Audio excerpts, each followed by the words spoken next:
क्या आप जानते हैं कि टॉफियाँ, सिरप हमारे मीठे क्यों होते हैं? फलों में ऐसा क्या पाया जाता है जिसके कारण फल हमें मीठे लगते हैं? या आपने गेहूं खाया होगा, चावल खाया होगा, गेहूं चावल जब हम चबाते हैं तो भी हमें मीठे लगते हैं। ये भी आप जानते होंगे कि खिलाड़ी जब मैच खेलते हैं या खेल के मैदान में उतरे होते हैं तो खिलाड़ियों ऐसा क्या पीते हैं कि उनको ज़्यादा एनर्जी मिलती है। तो नमस्कार दोस्तों, लर्निंग सीरीज़ में आज हम जानेंगे कार्बोहाइड्रेट के बारे में। तो पिछले सेशन में हमने कार्बोहाइड्रेट के कुछ वीडियो देखे थे। आज हम देखेंगे, उस दिन हमने आपको मोनोसैकेराइड, ओलिगोसैकेराइड और पॉलीसैकेराइड के बारे में बताया था।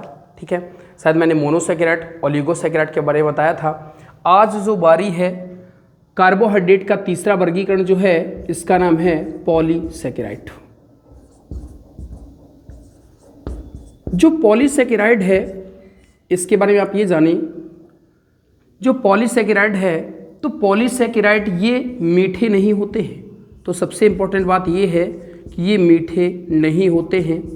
मीठे नहीं होते हैं अर्थात ये क्या है, ये भाई अशर्करा होते हैं। अशर्करा, क्योंकि शक्कर मीठी होती है और ये मीठे नहीं होते हैं अर्थात ये क्या है, अशर्करा। तो ये अशर्करा है। दूसरी सबसे महत्वपूर्ण बात ये है कि पॉलीसैकेराइड, इनको यदि आप जल अपघटन करेंगे तो ये 2 से 10 इकाइयों तक आपका 2 से 10 इकाइयाँ देते हैं। किसकी? आपका मोनोसैकेराइड की। 2 से 10 इकाइयाँ मोनोसैकेराइड की आपको मिलेंगी इनके जल अपघटन करने के बाद। दूसरी बात, अब इनके एग्जाम्पल कौन कौन से हैं तो याद रखें, जो मोनोसैकेराइड होते हैं आपने सुना होगा सेलुलोज, सेलुलोज सुना होगा, स्टार्च सुना होगा, गोंद सुना होगा, ग्लाइकोजल सुना होगा, ग्लाइकोजल सुना होगा, इसके अलावा कोलाजन सुना होगा, कोलाजन। तो ये सब जो हैं, ये सब आपका क्या होते हैं, ये सब पॉलीसैकेराइड के एग्जाम्पल हैं। जो सेलुलोज है तो सेलुलोज जो है ये आपका जो पादप होते हैं, प्लांट्स होता है, तो पादपों की जो कोशिका भित्ति है, पादपों की जो कोशिका भित्ति है वो सेलुलोज से बनी होती है, सेल वॉल। तो पादपों की जो कोशिका भित्ति होती है वो सेलुलोज से बनी होती है। और सेलुलोज जो है एक प्रकार का क्या होता है, पॉलीसैकेराइड होता है। जो स्टार्च होता है तो पौधों में जो ऊर्जा होती है, पादपों में जो ऊर्जा होती है, पादपों में ऊर्जा, तो जो पादपों में ऊर्जा होती है ये आपका स्टार्च के फॉर्म में होती है, पादपों में ऊर्जा। दूसरी, इसको मैं कहूँगा कि पादपों में जो ज्वलनशील पदार्थ होता है वो स्टार्च होता है, ये भी कह सकता हूँ। दूसरी बात ये है कि जो ग्लाइकोजल होता है, ग्लाइकोजल तो आपने पढ़ा होगा, जो पशु जगत में पाया जाता है, जो पशुओं में आपका जो एनर्जी पाई जाती है, या पशुओं में, मसल्स में, हमारी मांसपेशियों में। आपको ये पता होना चाहिए कि जो हम लोग भोजन करते हैं, ह्यूमन जो भोजन करता है, तो हमारा जो हम ग्लूकोज खाते हैं तो ग्लूकोज हमारे शरीर में ग्लाइकोजल के रूप में लीवर में बदल जाता है। तो ये एक प्रकार का पादपों में, पशुओं में पाया जाने वाला जो स्टार्च होता है ये क्या होता है, ग्लाइकोजल होता है। पशु जगत में पाया जाने वाला कोलाजन भी होता है। तो ये आपके क्या होते हैं, ये पॉलीसैकेराइड के एग्जाम्पल हैं। तो ये मोनोसैकेराइड हमने पढ़ा, ये पढ़ा हमने पॉलीसैकेराइड। ठीक है, अब देखें कुछ हम कार्बोहाइड्रेट देखने वाले हैं, कुछ हम कार्बोहाइड्रेट देखेंगे कि कुछ कार्बोहाइड्रेट के बेसिकली हम काम पढ़ेंगे कि क्या क्या कार्बोहाइड्रेट है। तो देखें, जो पहला कार्बोहाइड्रेट है कार्बोहाइड्रेट, तो पहला जो कार्बोहाइड्रेट है उसका नाम है ग्लूकोज। ग्लूकोज भी एक प्रकार का क्या है, कार्बोहाइड्रेट है। इसका जो फार्मूला होता है C6H12O6, ये ग्लूकोज का आपका फार्मूला होता है। जो ग्लूकोज है इसका जो अन्य नाम है, ग्लूकोज का जो अन्य नाम है ये है डेक्सट्रोस। डेक्सट्रोस आपका ग्लूकोज का क्या होता है, अन्य नाम होता है। तो दूसरी बात, डेक्सट्रोस इसका अन्य नाम है। अगली इंपॉर्टेंट बात कि जब खिलाड़ी, आपने देखा होगा खेल के मैदान में खेलते हैं, तो खिलाड़ी खेल के मैदान में जब खेलते हैं तो उनको पानी जो होता है तो पानी में क्या होता है, उनके वाटर में ग्लूकोज होता है और ये जो ग्लूकोज है ये इनिशिएंट एनर्जी देता है। इनिशिएंट एनर्जी मतलब तत्काल ऊर्जा जो देने का काम है, तत्काल ऊर्जा देने का काम किसका होता है, ग्लूकोज का होता है। दूसरी सबसे महत्वपूर्ण बात ये है कि ये इनिशिएंट एनर्जी यानी तत्काल ऊर्जा तो देता ही है, तत्काल ऊर्जा तो देता ही है। आपने शहद खाया होगा तो शहद में भी क्या होता है, आपका ग्लूकोज होता है, ठीक है। तो ये आपका एक कार्बोहाइड्रेट का पहली वर्गीकरण हमने देखा जिसका नाम क्या था, ग्लूकोज। अब जो दूसरा कार्बोहाइड्रेट है इसका नाम है फ्रक्टोज। फ्रक्टोज, इसका भी फॉर्मूला होता है C6H12O6, मतलब ये भी एक प्रकार का मोनोसैकेराइड होता है, ठीक है। जो फलों में पाई जाने वाली शुगर है, फल जो मीठे होते हैं, फलों में जो पाई जाने वाली शुगर है, फलों में पाई जाने वाली जो शुगर है वो क्या होती है, फ्रक्टोज। मतलब ये जो फल मीठे होते हैं उनमें क्या पाया जाता है, फ्रक्टोज पाया जाता है। इसका जो अन्य नाम है, इसका जो अन्य नाम है ये होता है लेबुलोस। लेबुलोस मतलब लेबुलोस क्यों उसका नाम पड़ा, क्योंकि जो प्राकृतिक फ्रक्टोज है तो प्राकृतिक फ्रक्टोज को क्या कहा जाता है, लेबुलोस कहा जाता है। प्राकृतिक फ्रक्टोज को लेबुलोस कहा जाता है। अब ये कहाँ पर पाया जाता है भाई, ये जो है ये औषधियों में यही पाया जाता है। टाफियों में, जो टाफी मीठी होती हैं तो टाफियों में क्या पाया जाता है, यही आपका क्या पाया जाता है, फ्रक्टोज पाया जाता है। एक बात और दोस्तों, ग्लूकोज में याद रखें कि जो मानव में परास होती है ग्लूकोज की, मानव में आपका जो ग्लूकोज की परास होती है, मानव में ग्लूकोज की परास होती है, ये होती है 70 से 115 मिलीग्राम प्रति 100 मिलीग्राम प्रति 100 मिली, ये मानव में रेंज होती है किसकी, ग्लूकोज की। तो हमने दो कार्बोहाइड्रेट देख लिए, पहला जो था ग्लूकोज था और जो दूसरा था वो था फ्रक्टोज। अब इसी में तीसरा जो कार्बोहाइड्रेट है ये भी देख लेते हैं। तीसरा जो कार्बोहाइड्रेट का नाम है वो है सुक्रोज। सुक्रोज, ये जो सुक्रोज है तो आपने देखा होगा कि ग्लूकोज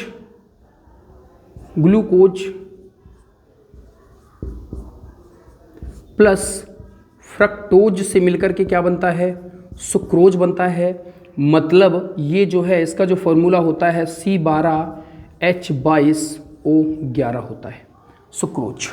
ग्लूकोज और फ्रक्टोज से मिलकर बनता है, मतलब ये मोनोसैकेराइड की दो इकाइयों से जुड़ करके आपका क्या बनता है, फ्रक्टोज बनता है। तो ये डाइसैकेराइड इसको कहेंगे हम, ये डाइसैकेराइड है। दूसरी सबसे महत्वपूर्ण बात, सुक्रोज जो है तो घरों में जो शक्कर पाई जाती है, घरों में जो शक्कर पाई जाती है तो घरों में पाए जाने वाली शक्कर में क्या होता है, सुक्रोज होता है। इस वजह से सुक्रोज को टेबल शुगर भी कहा जाता है, टेबल शुगर। इसी का नाम है इनवर्ट शुगर, मतलब अपवृत्त शर्करा। तो अपवृत्त शर्करा, इनवर्ट जो शुगर है ये कौन है, ये होता है सुक्रोज, जो हमारा तीसरा कार्बोहाइड्रेट का वर्गीकरण था।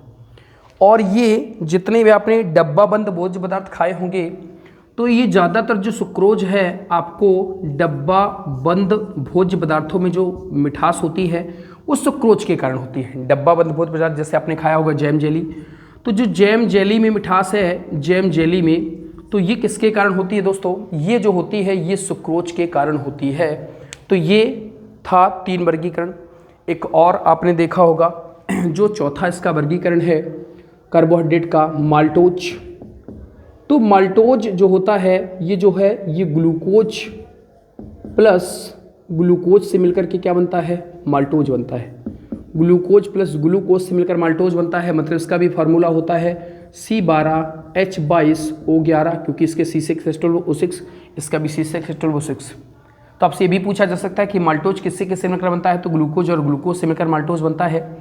और ये जो मतलब ये भी एक प्रकार का डाइसैकेराइड है। और ये जो अनाज में जो मिठास होती है, अनाजों में पाई जाने वाली शुगर जो है, अनाजों में पाई जाने वाली शुगर है, आप गेहूं को चबाएंगे लंबे समय तक तो आपको गेहूं मीठा लगता है, ये किसके कारण होता है? ये माल्टोज के कारण होता है। तो अनाजों में जो पाई जाने वाली शुगर होती है ये कौन होती है? ये होती है माल्टोज।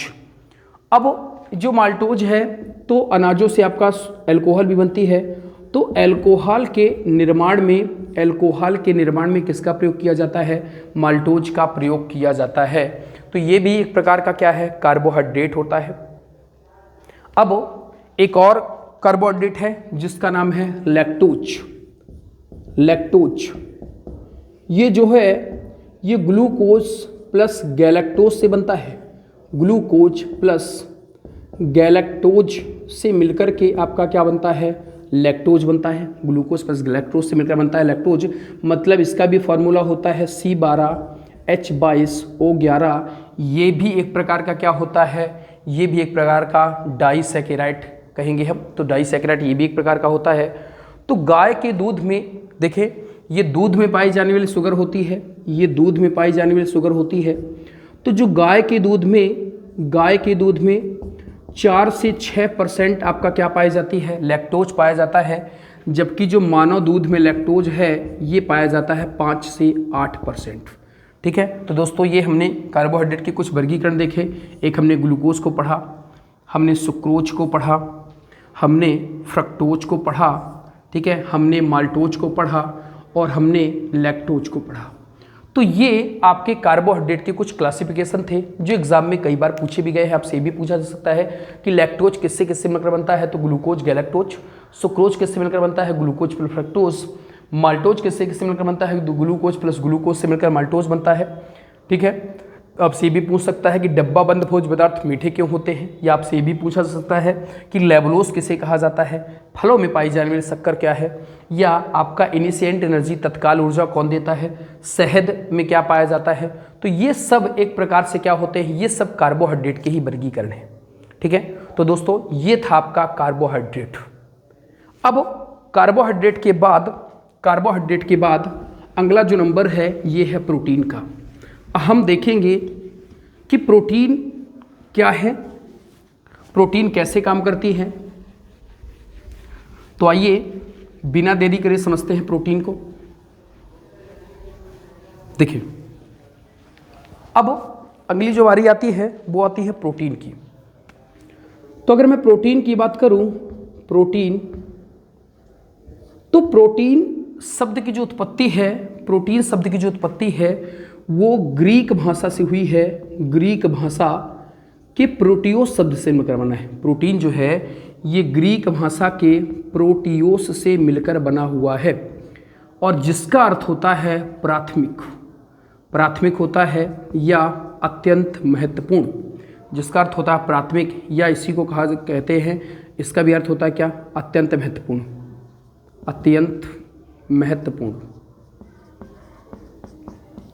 दूसरी बात, अब ग्रीक भाषा का शब्द है प्रोटियोस जिसका अर्थ होता है प्राथमिक या अत्यंत महत्वपूर्ण। जो प्रोटीन होती है, तो दोस्तों याद रखें कि एक गर्भवती महिला, एक छोटा बालक, छोटा बच्चा और एक पहलवान, इन सभी को प्रोटीन की ज़रूरत होती है। मानव शरीर का लगभग 15% जो भाग है ये प्रोटीन से मिलकर बना होता है। अब होता क्या है भाई प्रोटीन में? तो याद रखिए दोस्तों, जो सभी प्रोटीन हैं वो अल्फ़ा अमीनो अम्ल के बहुलक होते हैं। सभी प्रोटीन अल्फ़ा अमीनो अम्ल जो होते हैं उसके पॉलीमर होते हैं। अमीनो अम्ल के क्या होते हैं? बहुलक होते हैं। और ये सारे अमीनो अम्ल एक दूसरे से पॉलीपेप्टाइड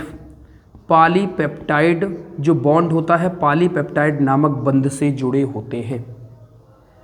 दूसरी बात, पॉलीपेप्टाइड बंध से जुड़े होते हैं।